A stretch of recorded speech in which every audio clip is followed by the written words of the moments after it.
மூத்த பத்திரிகையாளர் திருமிகு லட்சுமி நம்முடன் நினைக்கிறார். மேடம் வணக்கம். இப்ப வணக்கம். திமுக மட்டுமே ஒரே எதிரி, வாக்குகள் சிதறக்கூடாது, பாஜகவுடன் கூட்டணியா இல்லையா என்ற கேள்விக்கு இப்படி மறைமுகமா பதில் சொல்லியிருக்காரு எடப்பாடி பழனிசாமி. உங்களுடைய முதற்கட்ட கருத்து என்ன? திமுகவுக்கு எதிர்ப்பாக இருக்கக்கூடிய கட்சிங்கிறது எல்லாருக்குமே தெரியும். இது ரொம்ப ஆப்வியஸான விஷயம், இதுல புதுசா ஒண்ணும் இல்லை. ஆனால் இப்ப அவரு எதிர்கட்சிகளை எல்லாம் ஒருங்கிணைக்கக்கூடிய ஒரு முயற்சியில அல்லது பாரதிய ஜனதா கட்சி அவரோட சேர்ந்து கூட்டணி அமைப்பதில் அவருக்கு தயக்கம் இல்லை அப்படின்ற மாதிரிதான் இதை புரிஞ்சுக்கணும்னு தோணுது.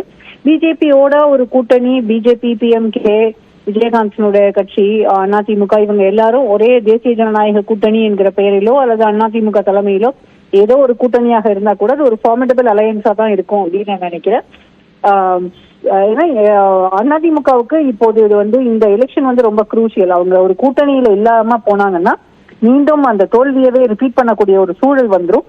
அதனால அவர் இப்போ அந்த ஆப்ஷன்ஸ் எல்லாத்தையும் ஒரு பீரியட் ஆஃப் டைம் அவங்க அதை டிசைட் பண்ணலாம். பட் அதிமுகவுல அது கூட்டணி அமைப்பது அல்ல பிரச்சனை. முதல்ல அவங்களுடைய தென் மாவட்டங்கள்ல அவங்களுக்கு மிகப்பெரிய சரிவு, வாக்கு வங்கியில அவங்களுக்கு மிகப்பெரிய சரிவு ஏற்பட்டிருக்கிறது. அந்த சரிவை சரி கட்டுவதற்கு அவர்கள் கட்சியிலிருந்து வெளியேற்றப்பட்டவர்கள் அல்லது வெளியே போனவங்களை மீண்டும் ஒன்னா சேர்த்துக்கிறது அதிமுகவுக்கு மீண்டும் ஒரு பெரிய பலத்தை கொடுக்கும். அது ஒருவேளை பிஜேபியோடு கூட்டணியில் இருந்து இப்படி அதிமுக அப்படின்னு இருந்தாலும் சரி, இல்ல அதிமுகவுக்குள்ளே நேரடியாக மீண்டும் அவர்களை இணைத்துக் கொள்வதாக இருந்தாலும் சரி, ஏதோ ஒரு வழியில அதில் பலன் தரக்கூடியதாக தான் இருக்கும். இந்த பான் ஹோமி, அதாவது நேற்றுக்கு எடப்பாடி பழனிசாமி வேலுமணி அவர்களுடைய இல்ல திருமணத்துக்கு வரல. அவர் நேரடியாக அவர் கலந்து கொண்டதை நான் பார்க்கல. ஒருவேளை நேற்றைக்கு அண்ணாமலை அவர்கள் போன போது அங்கிருந்த முன்னாள் அமைச்சர்கள் அண்ணாமலை அவர்களுக்கும் அந்த ஒரு பான் ஹோமியை நேற்று பார்க்க முடியுது.